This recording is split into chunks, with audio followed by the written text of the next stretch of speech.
Hello and welcome back to another episode for Project Seed Money. My name is Sharissa Bradley and I am so excited that you are here. Please help me welcome author Elizabeth Wilson, and I do really hope you enjoy this interview. Thank you for being here. Welcome, Elizabeth. Thank you so much for joining us here on our Project Seed Money interview series, where we are interviewing women who are authors and who are also just helping to support women who are in this publishing community. And I just have to start by saying congratulations, because you are not quite a published author, but you're so close now by finishing your first draft. So congratulations and welcome, Elizabeth. Oh, thank you so much. I know we had this scheduled, ages ago. I don't know, fall, winter of last year, and things happened. And I probably said something along the lines of, oh, that's okay. It's just not meant to be, right timing, whatever. And then just yesterday, I finished the last round of massive rewrites. This is actually my third full draft of my memoir. It's gone through that many changes over the course of the last 2 years. So it was such a crazy feeling yesterday to get the last story done, which of course was the last chapter.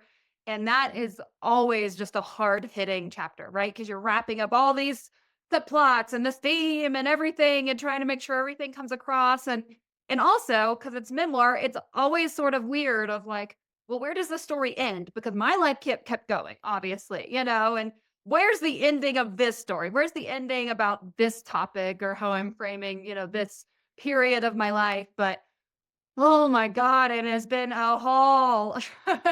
It's so incredible. And I feel like I can feel your relief radiating through the video, because it's like, it is a long haul. It is such a hard process. But once you get to this point, oh my gosh, there's so much validation and so much encouragement. Like, you've done it. You've done all the hard part. Yeah. Oh, there's so many people that don't get to this point, right? Like there's so many people that have an idea that do some level of drafting or whatever. I mean, there were points where I stopped. I had written sort of this memoir self-help combo book, and it was I think around 45,000 words when I sent it off to an editor for developmental edits. And after I got it back and got her feedback on it, I sat on it for a while. I was like, you know what? Maybe this was just for me. Maybe this was just, part of my own personal growth, self healing, reconciling with some traumas in my past. And so I was kind of good with it for a while and really felt like it had served its purpose and I might not pick it back up. Then I got divorced. Then I went through more stuff and I just came to a different conclusion, or I moved through the point where it was for me and started to focus on the reader that it was for down the road. And then that became just my one focus was I need to get the story out because I see people going through the same struggles that I've been through. And I know that they would benefit either from what I did and things that helped me, or simply from just knowing that they're not alone because I felt so alone in so many of those situations. I didn't know who to talk to. I didn't have friends that were dealing with the same things that I was dealing with. And I scoured the internet for people that were, having had the similar experiences or were talking about the same feelings that I was struggling with.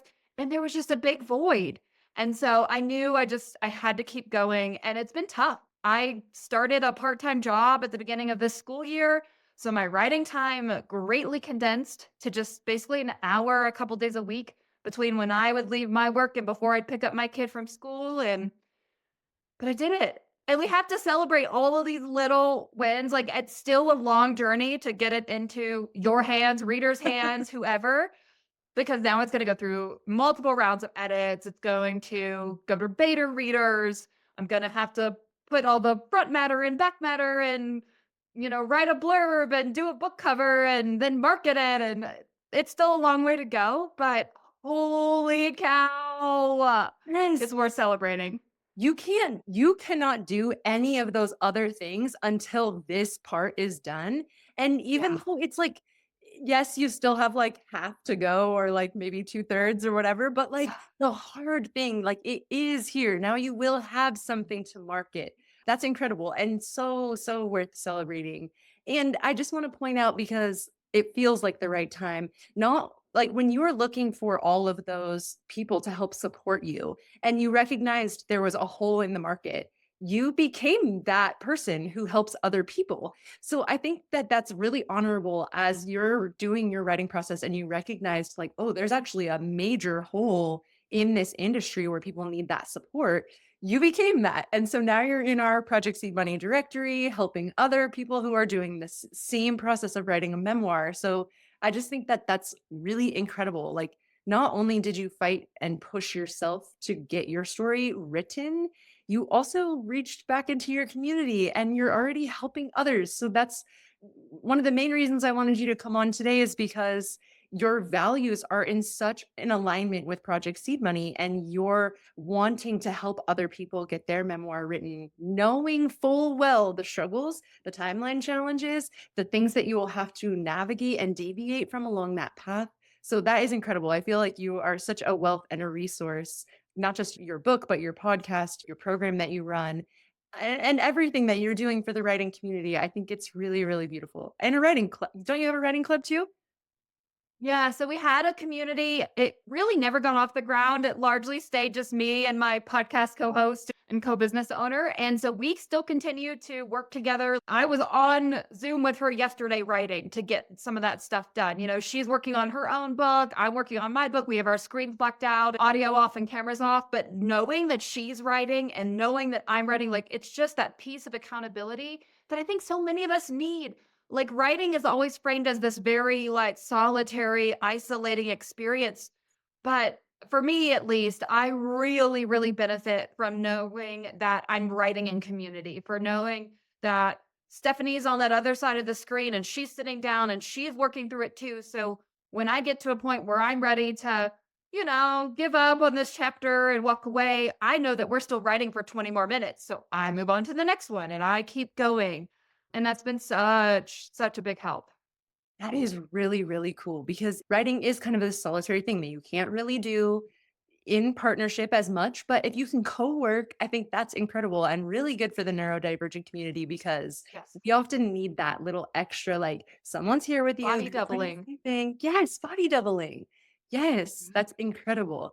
So let's get back into your writing. And I wonder, have you always wanted to be a writer? Is this always been a medium that you sought, or was it something that you sought after you were starting to work through these events in your life?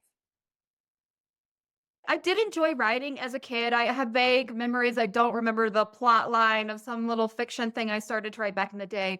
But the way that writing has been most prevalent in my life is through journaling. So I have been really diligent about keeping journals through most of my life. Granted, I hit various periods of time where I threw them away or burned them or whatever. So present day, I don't have all of them, but I'm a pretty big journaler. So I journaled through all of these instances, which of course is really helpful when going back to write the memoir because my memory is not as great.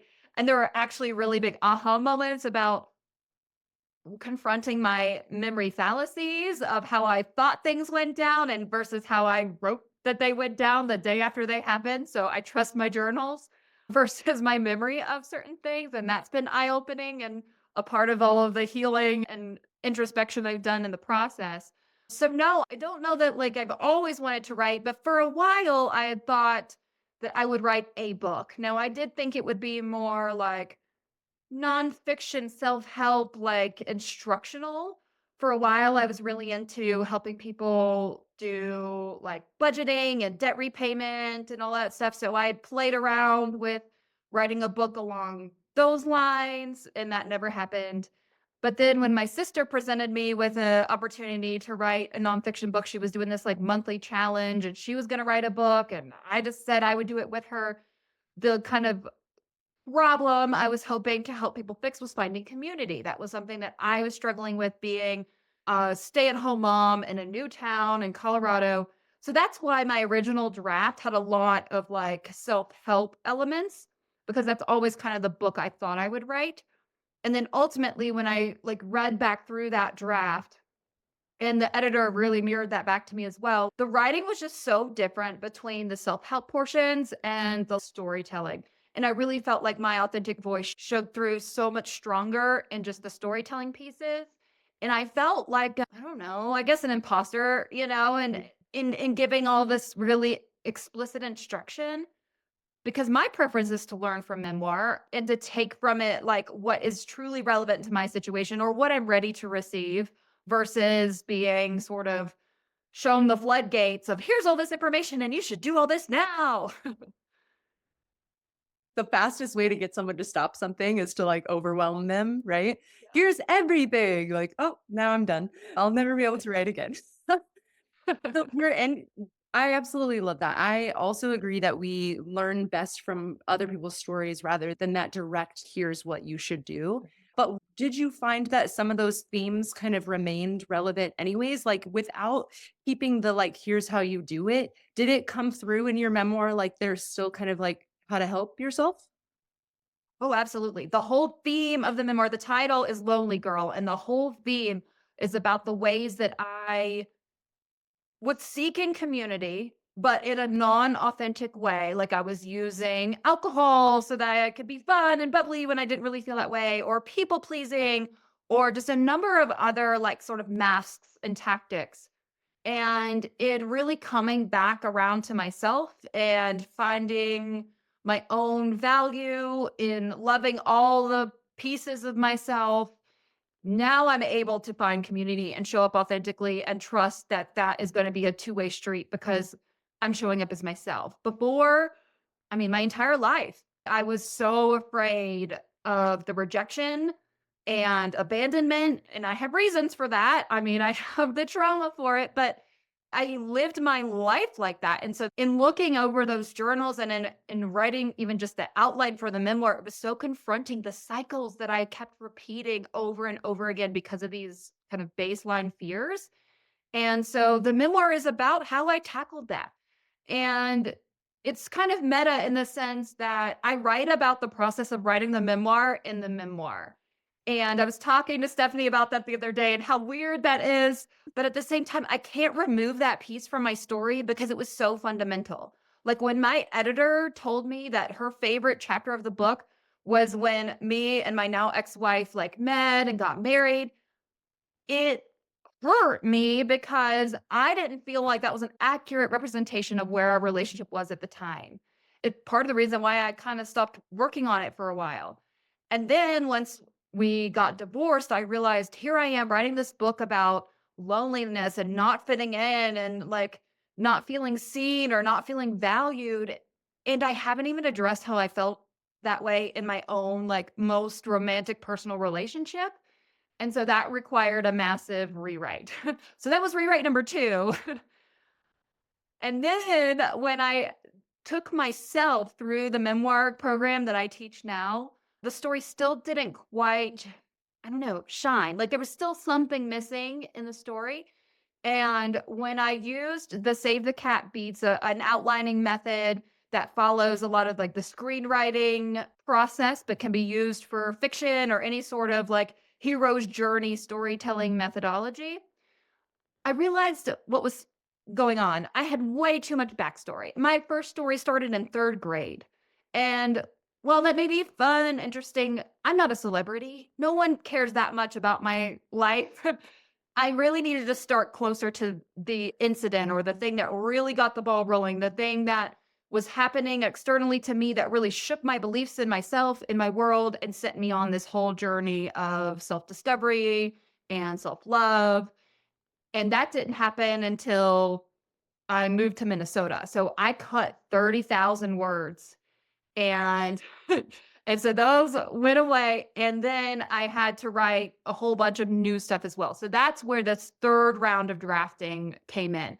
But once I landed on that, oh my gosh, like once I even just did that outline, I knew I had finally landed on the right way to share this message. And that's how I know that the program has value because I thought I understood everything and I had read the book before, the outlining book and the techniques and the writing styles, and I knew what I was doing. And even then, because it's memoir, it's so hard to examine properly your own story in that way.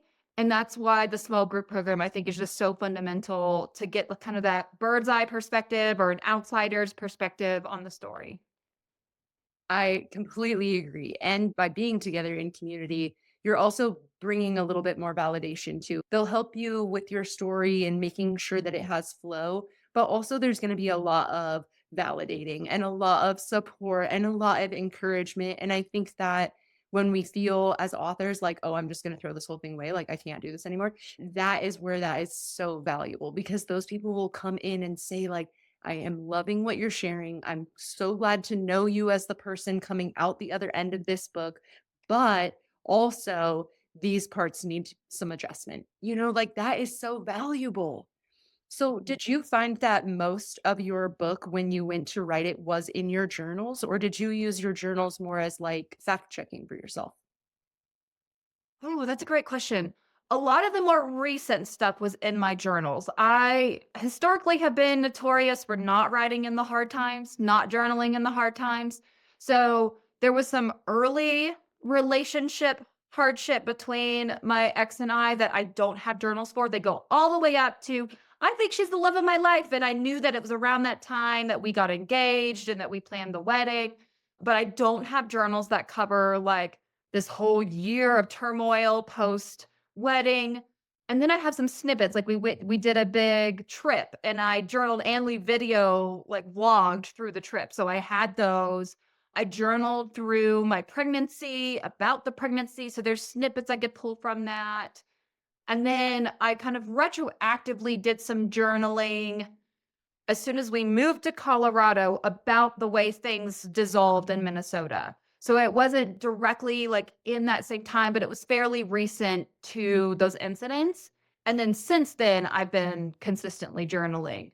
So it depends on the time period. The newer stuff, absolutely, I have my journals, and I actually decided to include excerpts from my journals within the manuscript. So as you're reading the story, at some points kind of summarizing what happened, or I'm giving you like some scene setting and things that would not appear in my journal. And then I have an excerpt that's like me in the moment explaining the emotion that I'm feeling, whether it's just my perception. And if it's something that I kind of had a little bit off, then in the actual prose, then you're able to see the other side of things or why I might have been misinterpreting something that was going on. But to still put the reader like in those moments where I was in the trenches of those emotions so that they can understand like why I made the choices I made. I think that's really cool and really unique. And I love memoirs that are journal based. Like if you think I think like all the way back to like when I was in 5th grade and like the Anne Frank diary that got Yeah. published, right? And you don't get all of it, but you get these where I am in this moment feeling. And I mean, she was like a 12-year-old girl, so you're reading a 12-year-old girl's diary, but those little moments, those little blips that pull you into what you were experiencing in the moment, I think that's incredible and valuable because it's messy. And when we write a book, we need to keep it to a certain extent, like really clean and really tidy and really Mhm. buttoned up. But by including those journal article or journal entries, I feel that you're allowing that messiness to come in a little bit and showing that's really authentic. That's really incredible and empowering. My question around the journals is, how would you then suggest to someone who is also kind of going through this process of writing their memoir, but maybe they've gone back and forth and like, maybe this is just for me, maybe it's just for the journals, but just to encourage people to continue to journal, to continue to write these moments down, even if it's like a little snippet, because it is possible that it is going to end up in a book and it is possible that it is your fact checking. So maybe speak to journaling and the process and just maybe even the importance of kind of having this a messy place. Right. I mean, no one has to ever look at your journals. I did like a couple months ago, write a note to my daughter in the front of one of them, like, hey, if you're picking these up to read these, just know I did the best I could. And, That's you funny, know, you might see Susan. some things you don't really want to read about, but just it is what it is, right? Because, like, I'm very honest in my journals. I historically was not. Funny enough, growing up, my mom always told me, like, if I suspect anything, I'm going to read your journal. So, like, my journal is not a safe place. I made sure the lies I told to her matched the lies in the journal. Yeah, me and my boyfriend went and got ice cream. You know, not like we made out in the car in the parking lot, like, so not accurate. As far as like having them, say la vie. You can have them, you cannot have them. There's nothing wrong if you don't have them and you're just recalling from memory. It's just that memory is just finicky. And so you may want to talk to the other people that were involved in that time of your life to see what they remember.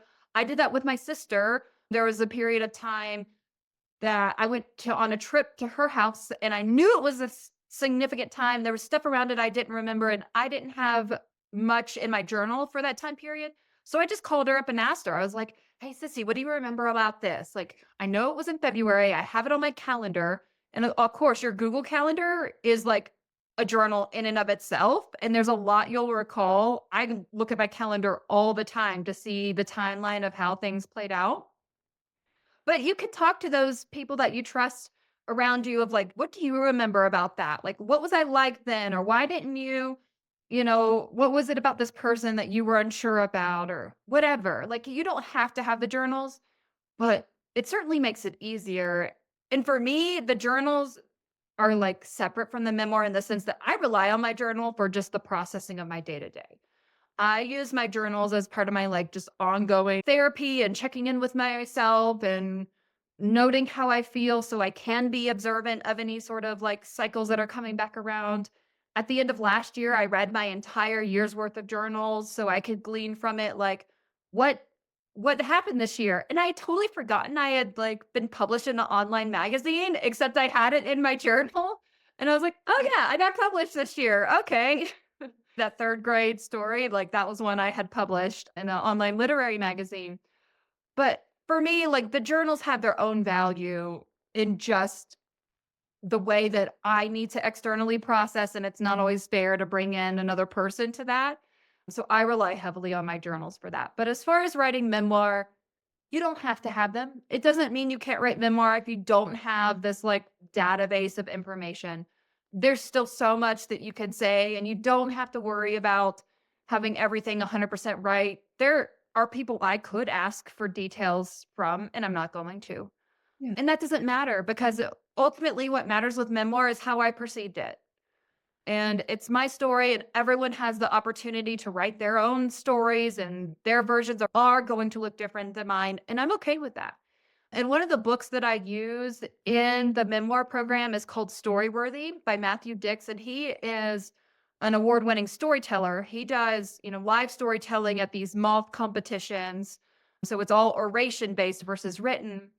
But in that book, he talks about the permissible lies. He talks about the ways to take a very messy real life experience and condense it in a way that will still make sense for your readers. He talks about how he was on this camping trip and technically the campsite was way over here at this other little lake, but it made more sense for the story if you put it right next to the big lake where the other stuff happens, right? Doesn't matter. It's inconsequential. So you just write it more clean so that the reader can understand because the whole point is like something bigger, a bigger message than that. So I think that's really helpful for people who are struggling with memoir to know that there are plenty of ways that you are totally permissible for you to uncomplicate your story because you're right. Like it's messy. Real life is so much messier than how I even present it in my memoir. And with memoir, you're only writing like the stories that align with your core message, with your theme. So there was so much more going on, but it doesn't relate to loneliness or connection or a sense of belonging. And so it's not in there. It's only the stories that directly relate to the message I'm trying to share. At any point when you were cutting those things out, did you feel like anybody was going to be missing anything, or was it okay, like, to leave those things out? I knew that the bulk of it needed to come out. Some of it, like I didn't just delete it because I wrote those words, but some of it came out and then went back in abbreviated like flashbacks. So, for example, instead of having the first Christmas that I spent with my now ex-wife in a chronological order, it's now a flashback alongside a newer story of my first Christmas with my now boyfriend because there was a lot of similarities and the similarities really sent me into this doubt spiral. So I brought some of the older stories back in where they're relevant for the reader to understand where I was at emotionally, but the bulk of them, you know, had stayed cut, and I've been releasing them as part of teasers for my email newsletter. So up until the time where the memoir is actually available, once a month, the people who are on my email newsletter get a story that's cut from the memoir. That is so cool. And what a good way to bring people into your email list because it's like, here's a little behind the scenes you don't get in the book. Here's a little extra. That is so brilliant. When you were in the process of writing and you were in this, you had the first draft, the second draft, and now you're on your third time running through it. And you did mention that there were times where you thought, like, this is just for me. But at some point, sharing the story became more important than not. What was the motivating factor behind that? What was that internal encouragement? Was it just, I need to have this story told? What gave you the courage that you needed? The biggest shift came with my divorce. So for one, I felt like because I knew how that quote unquote story ended, I was finally able to write it and I felt like I could be more honest. And in being more honest, I was willing to move forward because I just did not want to put out something that was inauthentic in any way. The other piece of that is I felt really alone in my divorce. No one else in my family has gotten divorced. I didn't have any friends who had juggled the whole like co-parenting dynamic. And I was dating someone else. And I also went from being married to a woman to dating a man. I mean, it was just a whole mess of stuff that I felt like I didn't have anyone to turn to sort through all of my feelings. And while I don't anticipate that there's gonna be someone who's in all of those same situations as me, although there could be, you Repeat. know, there are pieces of that for a number of people that my story will resonate for them. So it was through that experience and feeling so isolated in knowing even like what to do or how that was gonna look like, or the fact that I had been so fearful of getting a divorce because of the shared custody piece and how that has actually been the way that I've been able to write and spend time with myself again as a mom, finding other aspects of my identity outside of motherhood and really just coming back to myself. It's actually been a huge blessing. As much as I miss my kid when she's not with me, I really take advantage of my kid free time.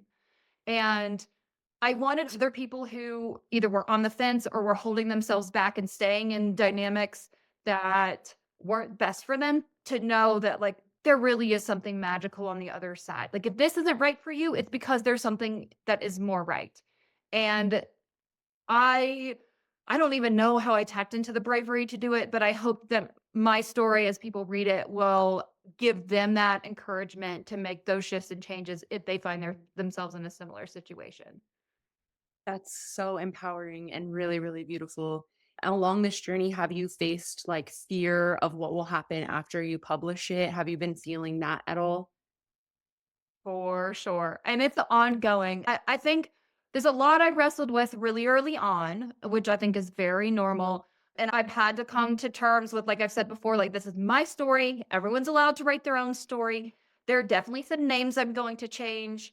There is a little bit of retribution that I could potentially get, especially when I talk about my story and why I left my job because there was, depending on how you want to define it, sexual assault, sexual misconduct, whatever. And as far as I know, that person is still employed at that place. And so I have to be a little bit careful about the level of details I give or like descriptors, like physical descriptions of certain people. Changing names is a great way to kind of mask things and protect yourself as a writer. You can also change genders or change relationships. Like if you want to say someone was your aunt instead of your mom, that kind of thing. I do think I will change my ex's name just as a courtesy because we live in a small town. I think that's what makes sense. And so there are things you can do and yeah, it's a process of coming to terms with what you are comfortable writing. But the beauty is that you're the writer. So if you don't feel comfortable disclosing a certain level, then you don't have to. I remember my editor pushed me to write a little bit more about the sex assault. And at that point I had something in the manuscript about like well, this is the part that's just for me. And it doesn't matter what this is to you as the reader, because this is just how I felt about it. And you need to just accept that, I'm not going to share this with you. I really had a block there. And what I ended up doing is I ended up writing the story out in a totally separate place outside of my manuscript. Once I saw it written out, it really wasn't as scary to share as I had built it up in my head. And so then I did end up putting the story in there with a little bit more detail and a little bit more background. And I think people will feel very seen if they've struggled with anything related to workplace things where they've tried to report or thought about reporting and were discouraged from reporting, or if internal affairs didn't handle something properly, or if there was a power dynamic that came into play in their situation like it did mine. I think people will feel really like seen in those moments. And so I'm really glad it's in there. But is there some risk involved for me? Oh, sure. But I also know that like it's for the reader. It's for them. I mean, I lived it. It's my story. I'm allowed to share it. If someone gets upset about it, then tell me I lied. I didn't. It's not libel. It's not slander. So there's some stuff that's in there. Now, there's other things that you do have to be careful with, like people's medical history is a protected thing. So there are some events that happened of a medical nature that I haven't included because they weren't mine. It wasn't my medical emergency. So I haven't included them, or I really brushed over any sort of like actual medical diagnosis or anything like, oh, we had to go to the hospital and have an emergency procedure, leaving it very, very bland. Yeah. So how are you giving yourself, I'm just going to use the word like ammunition. How are you giving yourself this ammunition to keep going? Because I know that it's coming up in your mind. Here's this fear, here's this real reality that you are going to have to face. How are you giving yourself the encouragement to push forward? I mean, maybe you don't know how to tap into the bravery, but you are incredibly brave. Like I can tell you right now that the bravery and the courage that it takes to get to the point that you're at is insane. It's massive, right? Brene Brown talks about stepping into the arena, like you're in the arena, right? And when you publish, there's only going to be more people in the stadium, not more people in the arena with you. I mean, you're building this muscle of courage. You're facing your fears and you're building this muscle of courage. Are you telling yourself anything to help you get through? Like, are you using a mantra or something that's like, I'm safe even sharing my story? Or how are you getting this power for yourself? That's a great question. I mean, I have been in therapy for a bulk of the writing process, at least the first 2 years. And so that was really helpful in working, especially with those early reservations and some of the things that were coming up for me. Nowadays, I really feel like the motivation to keep going comes externally. Like it's from me sharing a little bits. As you had mentioned, I have a podcast, I have writing friends that I share bits with. I now have an email list that I share bits with, and I get feedback of like, oh my gosh, I had never thought of it like that. So, like, already connecting with future readers in these smaller ways really is what keeps me going. And just this last week, I had a friend that was going through such a similar workplace situation that I went through it. Hers wasn't a sexual assault situation, but it was something where she felt like she was wronged, where something wasn't fair, where, all of a sudden she was being told to put in a resignation. And this means that being in a small town, she's going to have to uproot her life. She's going to have to leave. She's going to have to, leave her community, move. And I just, oh, it killed me to not have my book already out there because I know that there is something in there for her. And I don't know what it is. I don't know if she's ready to hear that it gets better and you just have to trudge through it, or if she just wants to feel seen in those emotions, that sense of betrayal she's feeling, that injustice that you just can't wrap your head around. Why is this happening? This isn't fair. I didn't do anything wrong. I don't know what it is. And that's the beauty of memoirs, that you just take from it what you need in the moment, but it kills me that my story's not out there yet. So that was the push I got to like get through this last week of rewrites. It was riding on that motivation of I now know a specific person, not just this idea of a future reader, a specific person who needs this message. And it is my duty to get it out there. I say that a lot. Once you get this idea or this concept for it's like the book is coming, it's now your responsibility. Like now those words have been placed in your mind and in your life to then do something with them. And now it is your responsibility. And I'm so glad that you have found a community that is supporting you through these kind of more challenging phases. Like now that your book is written, now it's all these like little tedious steps that have to be taken, they can't be avoided, and it takes encouragement. So I think from your earlier point, we definitely need to be building a community. We definitely need to be building in those support systems so that when it gets to this point, that external validation can kind of help us when there isn't really anything in inside to keep going. Yeah, when your tank is empty, like that's who you've got to turn to. You've got to have built those connections and have those people there. You know, it means so much to me to have guests come on the podcast, and they're a lot of them are published authors, and they talk about the hardships that they faced and how they overcame it. So it's like I get to borrow their courage and bravery, and I get inspired by their stories.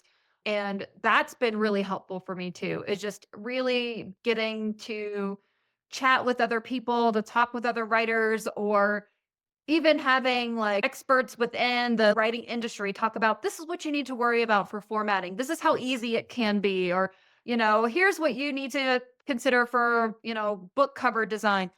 So then I don't have to worry as much about like all these unknowns. They become a little bit more known to me and therefore they're just a little less scary. Oh, that's beautiful. We need community and we need each other. And we can't be expected to do all the parts ourselves. So that's amazing that you're finding other people as well. I am going to include your podcast and your blog in our description box below because I do want to make sure that everybody can find you. Your podcast is such a wealth of information from industry professionals. So anybody in the writing community can find support there. And I think that's really empowering. But just kind of to end us out here, if you were just you don't have your book out yet, but that woman needs that book, right? Like she needs that little bit of encouragement. What can we say to people who are just kind of on that precipice? Like the book is in their head, maybe it's in their journals, maybe it's in their blog, and they want it. They have that knowing, that responsibility that it has to come into the world. Is there any encouragement that you can give them just to get it done?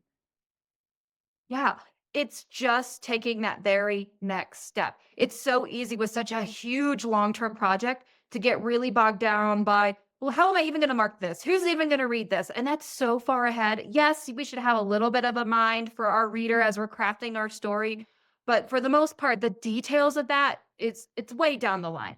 What you need to figure out is when is the next time you're going to sit down and write, and what are you going to write when you sit down? So that's where the detailed outlines that we work through in the memoir course really come into play because you leave the program. I left the program having completed these scene cards. So every scene of my book has a scene card, and it is basically the plot of what's happening in the story, the events that are occurring, and their physical effect, and then also the story. So what's happening to me as the main character, what emotions am I feeling? What decisions am I making? Or what motivations do I have because of what's happening event wise?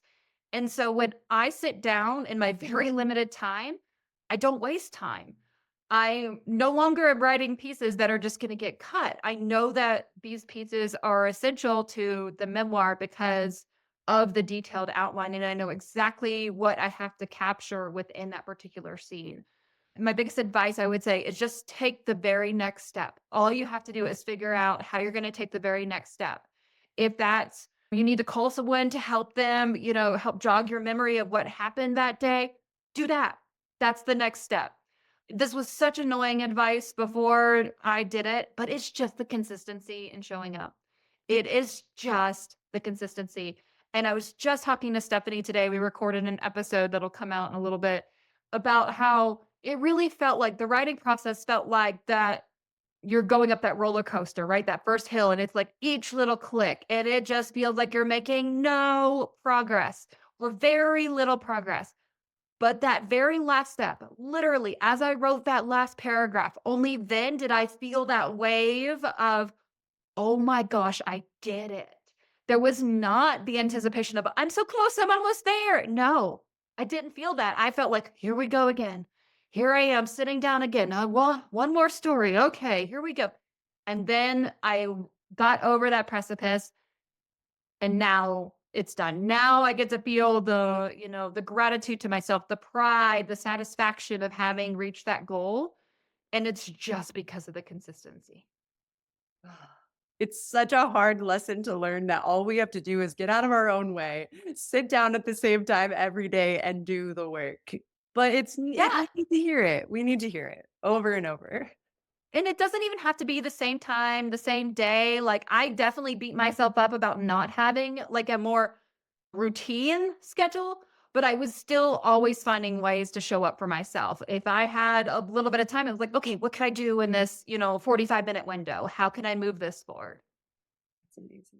Thank you so much. Thank you for your time and your excitement. I feel like it is like palpable. And the women who are watching this, they're going to see, like, oh, look, she finished her manuscript. You held up your binder at the beginning. Like, this is it. This is what we're working for. So that is just really, really beautiful. I will make sure to have all of the links to get a hold of you, including to your course in the description and also your social media accounts. But I just want to say thank you again so much for being here. Thank you for your time and your wisdom. And we truly appreciate your encouragement. I appreciate you. And as we connected ages ago, we share a similar vision where for creating platforms where women feel supported, where we can help people get their voices out there, get these stories shared, because it's that empathy and understanding other people's stories that are going to help us really come together as community in both the, micro scale and the larger world scale. And we need more of that right now. We need more diverse voices out there. We need more women's voices out there, and so I have so much gratitude to you for this platform, for Project Seed Money, and the way that you support writers, because a lot of times there is a huge struggle to find the time, to find the finances, because the payoff, if there is any, is at the very end. And even that's not guaranteed and shouldn't be the reason that you're writing. And there's so much that you have to invest in yourself and in your story in order to get there. But there's also so much personal growth and development that comes along with it that it really is priceless. But thank you for providing a platform where those actual expenses can be covered. It is my pleasure, and I couldn't agree more. Thank you so much. Thank you so much for being with us on another episode for Project Seed Money. Please don't forget to like and subscribe. It really helps the channel. And I will see you next week for another episode.